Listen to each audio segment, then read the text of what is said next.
What's going on, everybody? Welcome to another episode of Off the Couch Boxing. I am your host and current heavyweight champion of the world in my life, Reckless Rex Ruger, along with the Nicaraguan Nightmare, El Flaco Explosivo, Alexis Arguello in his puppet form. And I'm the dude who would take the belt off this fool at any moment, Frankie the Flamethrower. And as always, we bring you a little hodgepodge of everything here. Legends, luminaries, guys on the come up. Anybody associated with this great sport called the fight game. And speaking of that, we want to send out, first of all, a big congratulations to Artur Beterbiev. At the time of this recording, it is January 14th. Last night we witnessed Artur Beterbiev going through Callum Smith like a knife through hot butter. And now we will probably get to see Beterbiev against Bivol. Congratulations to, of course, friend of the show, Iceman John Scully, co-trainer of Beterbiev, the whole team. Great victory, man. Congratulations to all of them. Yep. A lot of love and respect for John Scully, as I like to call him, the patron saint of boxing. Our guest is now, so we can get Benji to shut up for a minute. We'll get him in here. He's the only one that's been talking. Never stops talking. Gab, gab, gab, gab, gab. Gab, gab, gab, gab, gab. Hey, guys. Jalen, what's up, man? What's up? My bad. I was getting my hair done, and it was supposed to be done at 4, and it just took a little longer. I'm sorry, guys. No worries. No worries. Let me tell you, worth the wait. Looks great, buddy. Looks great. Thank you. Yeah. I wish I could grow hair like that, man. Those days are long gone for me. So, Jalen Renaud. I didn't fuck up the name, did I? No, you said it perfect. 9-0, man. But one thing I want to ask, just out of curiosity, though, man, I noticed no fights in 2023. Were you? This is according to BoxRec. Any injuries or issues going on? How are you? I'm good. I had lost my dad in 2023, and he was my trainer. And then so I took some time to deal with that. I'm the oldest boy, and I have a lot of siblings, so I had to settle all that. And then he had a house and stuff. I had a lot of stuff I had to situate. I get it, man. And then I started training. I was supposed to fight Casey Streeter.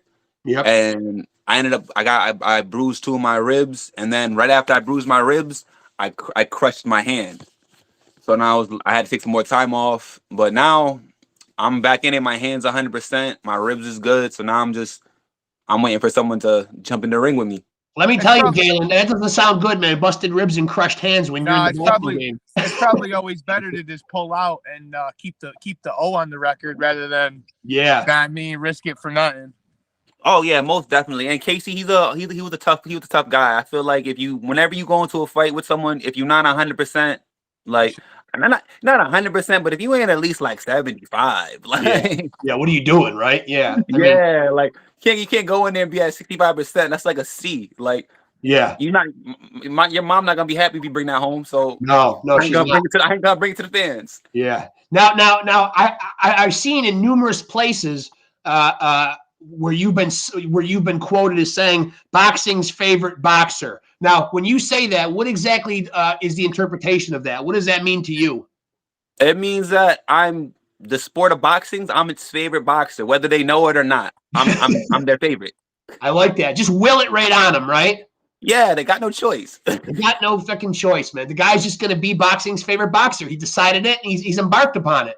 Word. Either you're going to like me because I have a pretty good style, or you're going to like me because I'm funny. Either way, you're going to like me. It's a win-win for you, man. Yeah, I like that attitude. It's a good attitude. And of course, he's also proof that, because you're from Massachusetts, right? Yes, sir. Springfield, Mass. Also proof that we breed them different out here in the Northeast. We're tougher. Yeah, we mean out here. That's right. All this damn snow, we gotta be. You're right. We're mean. And I mean, back when we were battling, when it was West Coast rap against East Coast rap, I would almost say, even as an East Coaster, I would give them the nod slightly, but not with the fighting. Oh, Jalen's having second thoughts on that. He's not so sure. Yeah, I don't know. Me personally, I'm more of a Pac than a Biggie guy. That's what we're going by. But Pac's a New York guy too, really. He kind of is. Yeah, from Baltimore. He from Baltimore. So like Anthony, Who gets to claim Tupac? That's a big. The West Coast just tries to claim him because they ain't got shit but Snoop Dogg. Right. I mean, Snoop Dogg, Ice Cube. They got some heads out there. They got some dudes that's pretty good. They got Kendrick too. Yeah. Wait a minute. They get to claim Kendrick too? The West Coast? Yeah, he's from Compton, right? Why did I think he was down south somewhere? I'm pretty sure he's from. Pretty sure he's from LA.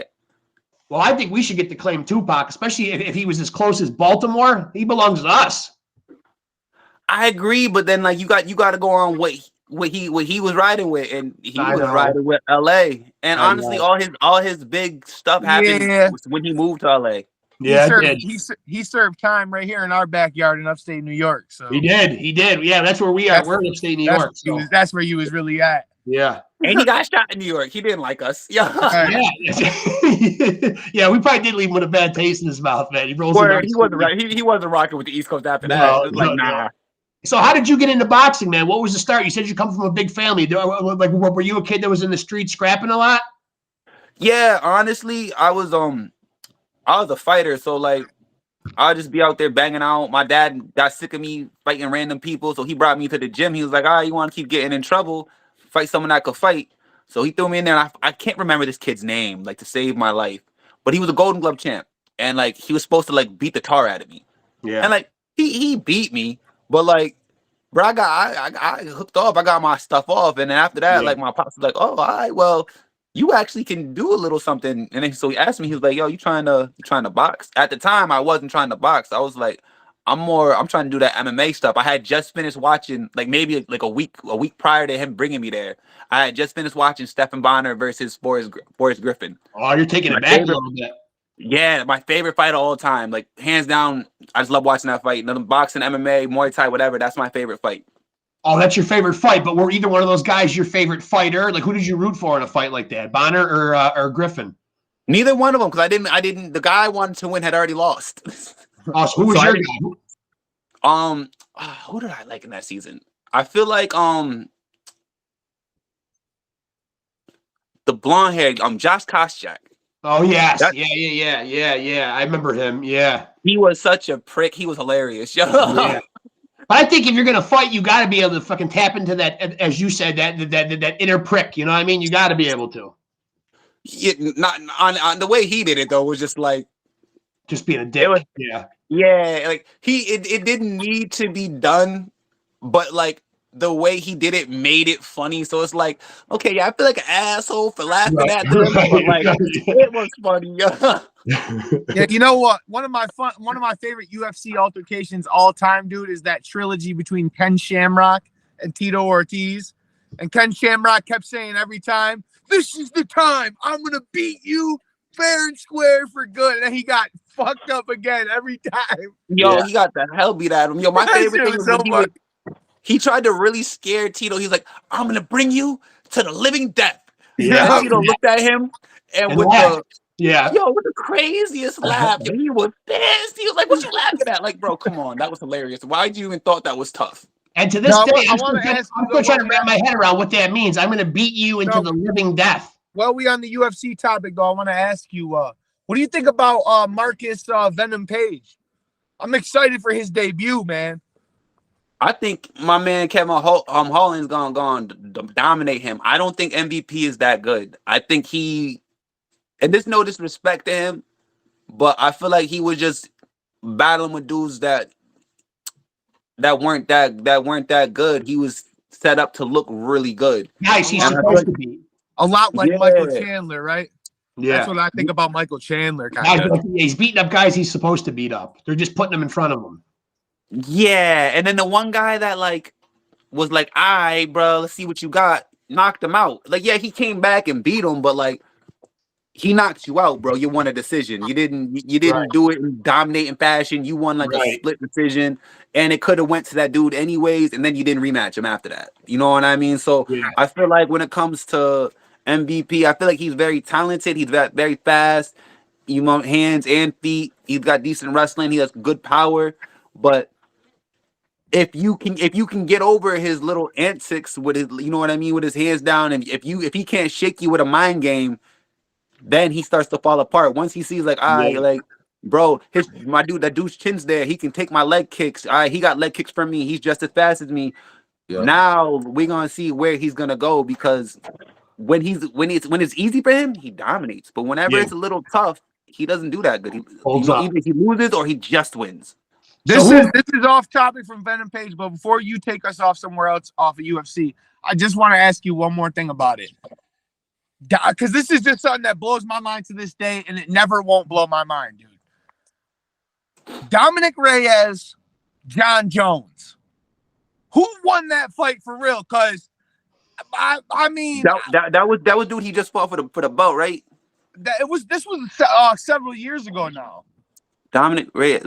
Oh, he was the other. Dominic Reyes, I thought beat him. I'm gonna be honest with you. I ain't never seen that fight. Me neither. Bro, I can seriously implore you to go back and watch any fight that was like a UFC travesty in my mind. And I was with a room full of guys who are fight fans. And when the decision was read, everyone was like, no, that's not what bad officiating. And it's straight up in boxing too, man. Bad officiating really fucking puts a damper on the whole event. And I love John Jones. John Jones. Yeah. You know what? I'll go back and watch that fight, but sometimes I realize that like we'll think someone loses the fight because we're so used to them being so dominant. Yeah. That like you could be someone doing even like anything that like negates what they're normally doing, it looks so extraordinary that like, oh yeah, he won that round, where like it might be like, he's doing something that looks good that's stopping that, but he's also losing this here and this here and this here and this here, but right there, that shit looks good. You know what I mean? Plus you get a lot of bias from the announcers too. The announcers can really make you think you're seeing something else on TV going down. The announcers are never announcing against John Jones. No, that in his case probably no. He's Dana's fucking cup child. He's the but they got a lot of sway though. They got a lot of sway. They I don't know. I feel like if they should just let it be normal. Like I don't know. I feel like to say it how it is. I'm not, like if I'm the commentator, I'm not gonna be on one guy. I'm not gonna be on the other guy. Right. I'm gonna tell you exactly what it is. Homie, you need to jab. You need to move your head. You're getting beat down. Get off the corner. Angle. You know what I mean? I know you know this, but just know this anyway. When you out there fighting, if you're not supposed to win, they're not calling it like that for real. It's sad. They're calling it how they want it to be seen. You gotta make it like that. Like yo, I'm be honest. I haven't been the B side. I was the B side one time when I fought Maceo, and I don't even feel like I was the B side. I feel it was more of they wanted to see where I was, and no one wanted to fight Maceo, and I was like, I don't give a fuck. I'll fight him. So let's go. Yeah. And I feel like that was the only time I was kind of a B side, but me personally, it doesn't matter. Like I'm going in there to beat you. And I'm gonna beat you in every single way that I can think of. So I'm gonna outpunch you. I'm gonna outland you. I'm gonna go forward more than you. I'm gonna outbox you. I'm gonna have better angles. When they stop and they have the replay, they're gonna show me because you didn't do anything. You know what I mean? And even in the middle of the fight, I'm gonna dance or do something like while we're having our break. Just they're always thinking of me. So you might not even won the round, but because you're on their head, you won the round. Now we talked about UFC, but did you have guys that you looked up to and wanted to emulate in the sport of boxing? Who are those guys for you that you kind of like were in awe of that you used to watch? Chad Dawson, Prince Nassim Hamed. That's my favorite fighter. Amel Augustus, the Drunken Master. Yeah, shout out to the Drunken Master. Love that guy. Love him. Yeah, an artist, a true artiste. Yeah. One of the guys I really looked up to. He was from Hartford, Connecticut, and then moved down here. Was Zach Ramsey. God rest his soul. No, passed away. I learned a lot from him, and one of the most talented fighters I'd never seen in person. Like and I didn't see a lot of the great fighters that are like popping right now. Like I don't watch Bootsy fight at the Nationals. I watched Shakur Stevenson fight at the Nationals. You feel me? I fought the number one dude at my weight class in National. I seen a lot of like top level guys. Yeah. And like Teofimo Lopez, Jermaine Ortiz, And Zachariah Ramsey had probably the best natural ability out of all of them there, and all of them guys are great. And if he would have thrown in to the sport what he was supposed to throw in, like his name would be so much different than it is. Like he definitely would have won the world title. Just out of curiosity, how did he pass away? He went to a party, and from what I heard, someone seen him and his friends chilling with some girls. I guess it was this guy's girlfriend, and felt some type of way and started shooting, and it hit him. Shame. That's a shame. That's a shame, really, man. I mean, for real, that's awful, man. And especially since you say he had so much talent, though, we probably never got the chance to even reveal a lot of it. He didn't, and it sucks because like I wish that like because that was like my big homie in boxing. So like he did everything before we did because he was older than us. So like he went to nationals first, he turned pro first. So like he started like bullshitting, and then I had stopped boxing for a little bit because I gotten ran down. I was like, I'm about to go to school and get a job. Like I'm sick of getting punched in my face. Yeah. And then after like 6-7 months, maybe a year, I started missing it. But like I started training myself again. But then I called my pops. I'm like, all right, pops, like enough's enough. Let's go back and do this. So I started training for my pro debut, and then AK started training a little bit, and then just before it was time to go, you know what I mean? I went to go chill with people, and it's like, damn, bro, like if I didn't like decide to like start bullshitting, he wouldn't have started bullshitting. You know what I mean? Because iron sharpens iron. If you going hard and you got someone right next to you trying to go just as hard as you, I love that. Harder. I love that. You're the only one going hard. You're gonna sit there and be like, damn, like after a minute, you're gonna be like, gosh, it's hard. Am I even getting better? Now you mentioned your pops. Is your pops your trainer? Well, I mean, he was my trainer.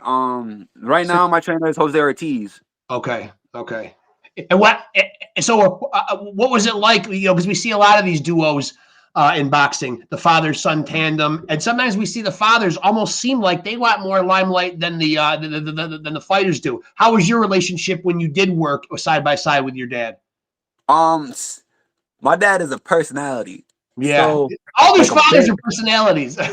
Yeah, my dad is a huge personality. So like, and my dad, like my dad is like, he stand on business straight to he's himself straight to the core. Yeah, he don't care about what you got to say. He gonna say what he needs to say, and if you don't like it, it's consequences and repercussions. Right. So he was always himself, and he was never looking for attention, but like he'd let you know if he felt some type of way. So like in the amateurs, I started getting robbed a lot, and like not even like okay, close fights, robberies. Like I'm beating the dog shit out of kids, and I'm like, yo, there's no way I can lose this, right? And I lost. Yeah, shit. And then I'm like, all right, whatever. We can't. We're trying to ask the judges like, what do we need? What do we need?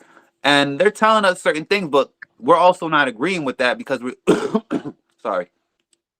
We're not agreeing with that because I feel like that this is back when they did the punch count. Right. I felt the punch count was dumb because you're not. It doesn't matter how many punches you throw if you're missing. You can throw 100 punches around. Right. If you land 10 and I threw 40 and land 40, what does it matter that you threw 100? Right. Good point. Very good point. Yeah. Again, that goes back to us being baffled sometimes by thinking we're seeing what we're not actually seeing happen. Yeah. Crazy. So they would tell me to throw more punches, and I'd be like, okay. So I would throw more punches, and I would just be wasting punches just to like, I threw 1,000 punches in this round. I definitely won. Right. And I would still lose. Right. And so my dad would get mad and go on Facebook, and he would just talk shit to all the judges. Yeah. I get it though, man. I get it, man, because as I said earlier, man, you know, it is a black eye on the sport, no pun intended, but it is a black eye because I mean, you know, we're trying to draw people back to boxing. Boxing always seems like it's always fledgling a little bit. It always maintains you know, the ability to survive. But it's not like that mainstream like football is or the NBA is. You know, I mean, we got to work hard to get fans. And when shit like that happens, it backs people off. Yeah, and excuse me. I feel it definitely does back people off, but I feel like we have to come to an understanding as like New England, because honestly, I'm keeping a whole buck with you. When New England goes to like when we go to nationals and stuff, we get embarrassed. Yeah. And the reason we get embarrassed is because we're not fighting correctly. Right. We're fighting, we're going the way a lot of coaches around, and when I say this, I feel like people are gonna get butthurt and they're gonna look at me a certain way. And honestly, if you're butthurt, that means I'm talking about you and you need to fix what you're doing because you're not the coach. Yeah. So a lot of people, they just be like, go forward, chin in the air, throw punches. And that's how a lot of New England fighters fight. And they swear they're doing something. And it's like, yeah, you're beating this kid from around the corner that can't deal with you doing that because he doesn't know how to stick a jab and throw an angle and go to the body or throw an uppercut. But now let's go bring that fighting style to New York. Right. Bro, the kid gonna dance around you and he gonna hurt you. Let's bring it to Philly. All right, well, they might not dance around you, but Philly bang out differently like that. They gonna do exactly what you're doing, but they gonna do it with skill. They gonna do it with angle, and they gonna stick right with you when you're throwing a wide ass punch. They gonna poop, and they gonna come through inside with it. So when we go to nationals, not all of us, but like the majority of us, we look dumb. Like, all right, Jermaine looked good when we went to nationals.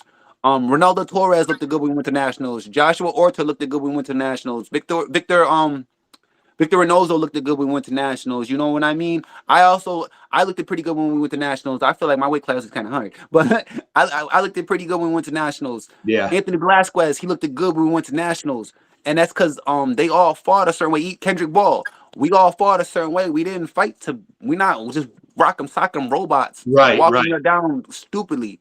You feel me? We fought smartly. Richie Rivera, we all went there. We fought smartly. We tried to outbox you, tried to move around. You know what I mean? It's a thinking man's game. It's a thinking man's game. It's chess out there, not checkers, man. That's what they always say. You know. But the way they make us, like the way they have us thinking in New England for some reason, forget checkers. They got us thinking it's Chinese checkers. Yeah. we're not even in the right continent of the game. We over here on something different. I feel like we need to sit down and as New England, we need to understand like. We got to switch up how we judge stuff to make our fighters better. Right. Because once we do that and we stop being like, we just want you to go forward, bro, we're going to have some real good fighters. I know so many fighters that were so talented that I came up with that stopped boxing because they were like, bro, I'm not just going to walk forward. Like, this is stupid. Like, if we're not going to do this right, then I'm not going to come here just to walk down and like get my nose broken and do all this extra stuff. And I agree. Honestly, I went through a little tape in the amateurs where I didn't throw any punches. I think I had like 15 fights. I fought a lot. I fought at one time I fought like on a weekly basis. I barely threw punches. I would make him miss, bing. Make him miss, bing. I would only throw a right hand or a hook. That's it. And my pops would get mad. But my whole point, I was having like what's it called? I'm proving a point. Like he missed all them punches, landed nothing. I landed at one right hand. Okay, that's all I need to land to be in charge. He can't do anything to me. Right. They would still. I would still get robbed. Shenanigans. People come up to me like, I don't understand. Boom, boom. And it got to the point where it was just like, you know what? It is what it is. They're just gonna rob me. I'm gonna have to make them understand what it is. And one day, they just understood what it was. They knew who I was. Came up and shook my hand, and I was like, "Oh, okay. I guess I." I think some of it is playing the political game. It is longevity too in the game. He's getting recognized and getting recognized and stuff. Yeah. So what's 2023 gonna? I mean, 2023 is in the rear view. So we're a couple weeks into 2024. How busy do you want to be in 2024? Do you have a mindset of how many times you'd like to fight? I'm trying to fight like 5 or 6 times this year. Okay, ambitious. You're trying to make up for some lost time then. Yeah, I'm trying to fight a lot soon and often, and then honestly, after like I'm different than a lot of the guys from New England. They like to wait and be like, well, when they call me, that's when they call me. Right. I ain't waiting on none of these guys to call me. You know what I mean? I'm calling them out. I want to fight Jahar Tucker. You know what I mean? I'm calling any name that I can think of that like is that 54, 47. I think I can jump in the ring with. I want to fight. What's the dude from Jersey? I can't remember his name. Vito. Vito. Yup. Vito Milnicki. Yeah, I would like to fight Vito. That's a great fight right there. Go ahead, Jalen. Go ahead and call Vito out. Go ahead, call him out. Vito, send me a contract, baby. I'm not trying to say nothing crazy, but you ain't been fighting at the top guys, dude. Like, send me a contract. I'm ready to go whenever, baby. I'm ready to go. He's ready to fucking go. And Vito is one of those guys that would be a nice match on a resume. Huh? I like Vito, kinda. I do like Vito. It's nothing personal against Vito. The guy's just trying to get fights, man. You know. Yeah. I mean, I don't really know the kid. I like his style, but like, I feel like, bro, you're gonna have to step up. I'm gonna have to step up. If you can't beat me, then you know what I mean?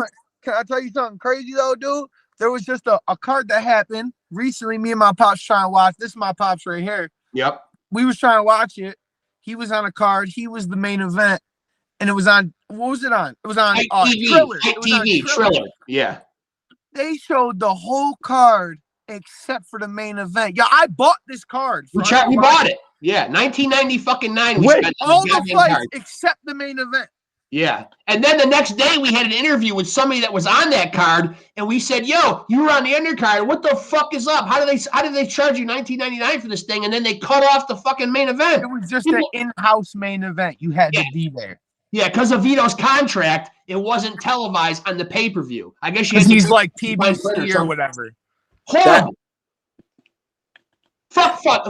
I'm not gonna lie. They played me, boy, out some bread. They did. Yeah, they got us. They got us good, Jalen. They used his name. They sold it out. They were like, oh yeah, but I can't watch him unless you hear. Right. You know what? It wasn't just us that was bamboozled. There was a live chat going on, and everybody was like, "What the fuck is this? You buy a pay-per-view?" Everyone. They got everyone with that. I guarantee you, no one realized that they wasn't gonna show that. That sounds crazy. No, they did not. And fucking shame on Fight TV and Triller, because I mean, come on, man. A lot of people were gonna buy that thing based on Vito's name being involved with it. Wouldn't you be mad, regardless of what company you were fighting for, if this shit is showing nationally, live television, and especially since I don't get to be on there? Especially since Vito's on his own come up too. You would think he'd want to be seen by more eyes. I mean, I'm gonna be honest with you. When it comes to stuff like that, I have no power. So it's like, if y'all cool with me fighting on TV and everyone seeing me, that's cool with me. Boom, boom. If y'all want me to fight not on TV in this arena, boom, boom. As long as I'm getting paid the same, do whatever y'all need me to do. Right. But I definitely would have been like, I don't think y'all should sell my name like that if they can't watch it, though. I don't know. I would have felt some type of way about that. Like, I love my fans. So, like, and I got fans in like New Zealand and stuff. Away that night, and it was fucking angry, is what we felt. Yeah, I would have been mad. I got fans in New Zealand and stuff. So if they would have bought that just for me not to be on the thing, I'd have felt bad. I had to cash out them some money. Like, damn, my bad. Like, I mean, publicity is publicity too. I mean, regardless of who you fight for, man, you want to say, geez, I want to be part of this pay-per-view too. I want people to see my fight. You know, we're bringing eyes to this thing, man. I want my shit on there too. Especially because, I mean, he looked good. He knocked the dude out pretty early. First round. I mean, got rid of him. So, I mean, he looked good, man. What, you would have showed us 20 more minutes than what you showed us. It wasn't even a long fight. Even, probably, yeah. You wouldn't even show us shit. So I think I think that should be illegal, honestly. It should be. You're right. Or they should be refunding some people, or at least half the money back forever. That's ridiculous, man. So obviously this past year we saw some great fights. We saw Lomachenko and Haney. We saw, of course, Spence and Crawford. Was there any fights back in 2023 that you were really looking forward to, or you were glad that came off? Benavidez versus Andres. Yeah, that was a good one. I was excited about that too. I'm a big Benavidez guy, so I was happy that Andres finally got his shot. Yeah, but I knew he was too big, bro. I was like, why didn't you go fight Charlo? He's too damn big, bro. Yeah. Benavidez is a monster for a reason. He is. Yeah, he's huge, bro. Yeah. Like the dude that I can't pronounce the guy's name, but the one that beat Canelo. With a B. Bivol. Oh, Bivol. Yeah. Then I've been calling him Wobble Boss, so I've been saying it really wrong. Well, the important thing is that we're about to see him hopefully in there with Beater Biev, who looked great last night. Great. Yo, David Benavidez is bigger than dude. Oh yeah, he is. That's crazy. He regularly walks around like north of 200 pounds. No, there's everyone in the. We're in a lot of boxing groups on Facebook, because we do this channel and stuff. And everyone says that Beater Biev would kill Benavidez, but I'm not really sure if that would go that way. Yeah, I'm not saying Benavidez would win. I just awesome fight. Yeah, an awesome fight. And I'll tell you who else looked good last night. Who else looked good last night was that Christian and Billy. Yeah. Jesus Christ, man. He hit that poor kid. He hit that poor kid with everything with the kitchen sink. Shout out to Rohan Murdoch. One of the greatest chins I've ever seen in my whole fucking life, man. That was also what was that at 160 or 168? Yeah, 168 because he wanted Canelo next. He said. Yeah. Everybody wants Canelo. That's where the money's at. You either got to get in the ring. They want the payday. Everybody wants the bag. Or you got to jump in there with Jake Paul. That's another way to get the bag. Yeah. What do you think about those fights?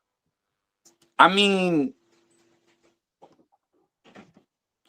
Jake Paul training real hard. Yeah. And I mean, he doing more. He ain't had no amateur career, so I feel like when you first turn pro, I feel like no one's fighting the top 10 contenders unless you like Lomachenko. You start off fighting guys that are horrible or MMA guys.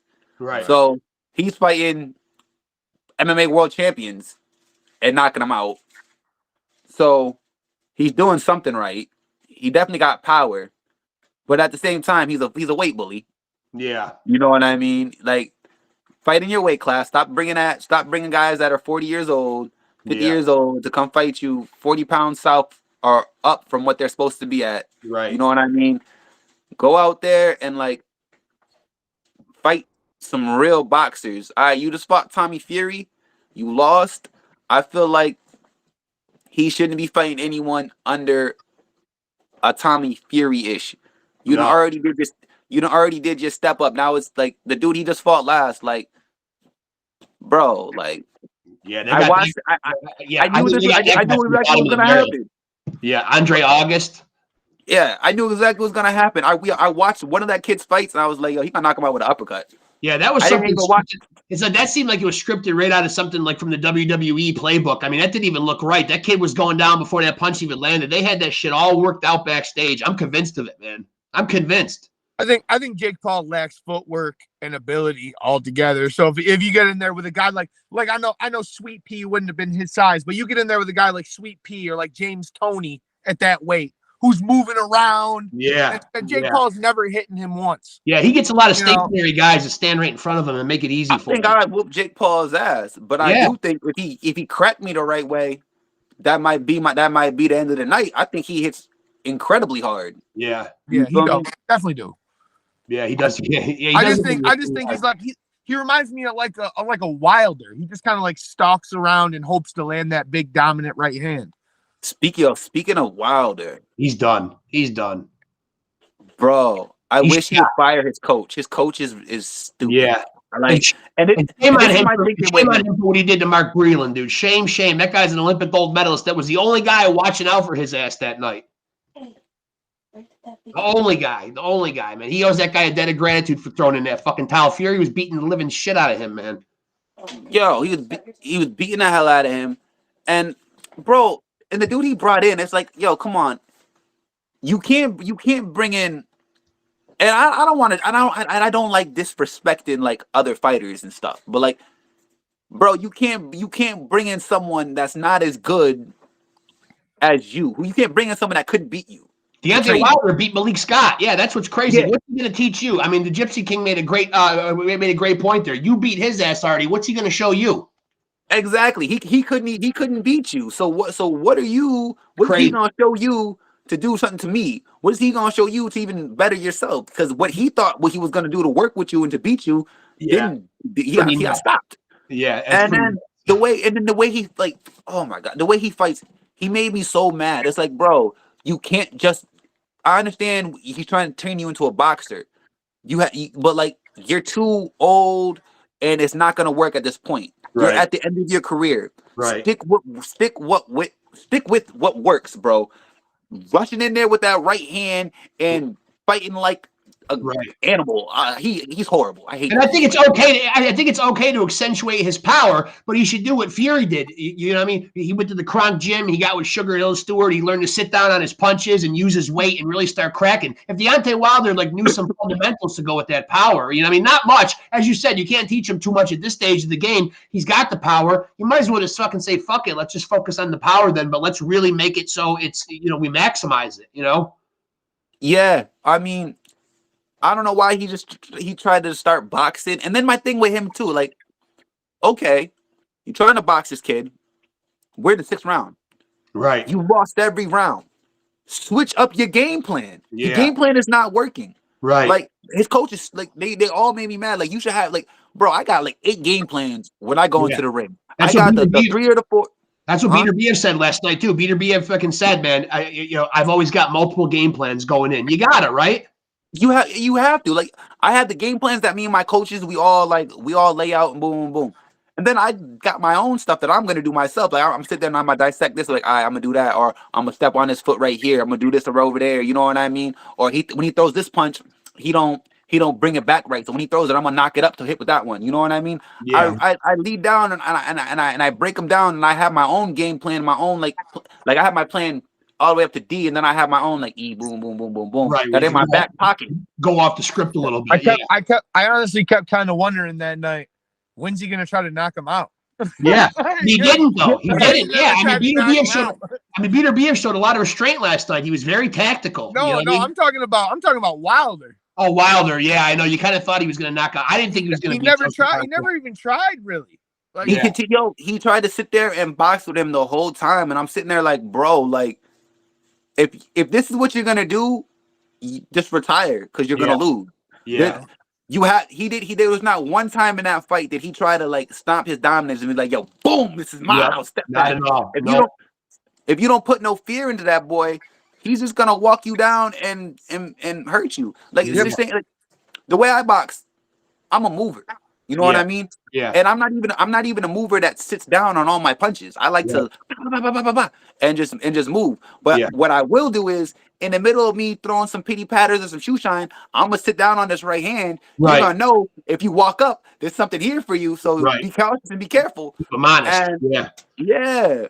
So like he didn't do that once. He didn't try to sit down and be like, all right, bro, like I'm here for you. Like there's ways to box, but like you also gotta like bite down on your mouthpiece and let them know, like, all right, dog, I can walk you down. I can bang out right here with you. I don't have to move around the box. I like to do this, but I can go to the body and come right here and break you down. And then once you show them that, then you go back to boxing. Because now they're like, damn. And now I gotta stand the outside. Now, BoxRec got you listed as a middleweight. Is that the weight that you will continue to fight at here in 2024, or do you feel like moving one way or another? I don't know why they have me as a middleweight. I've never fought at 160. That's crazy. Come on, BoxRec, get your heads out of your asses. Bro, I was looking at that. I was ranked really high. I was ranked 99 or 98 in the world, and I was ranked number like 7 in the United States. And I was like, damn, I'm not even a middleweight though. Right. So where are you most comfortable then? I like to fight 154 and 47. That's pretty much where all my fights have been taking place at. I feel like they got me as middleweight because like even though I'll weigh that, I thought my opponents, because they're lazy, have came in at like 165 and like 160, 168 before.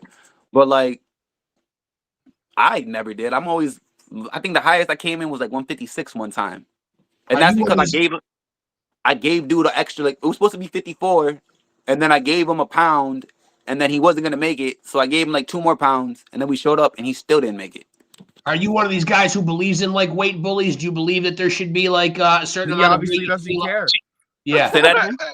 I mean, do you fucking find it like one of those things where like you think that there should be hydration clauses or weight clauses, or do you not really care when a guy comes in on fight night weighing? Nah, I mean, as long as you make weight. I'm a weight bully, so yeah.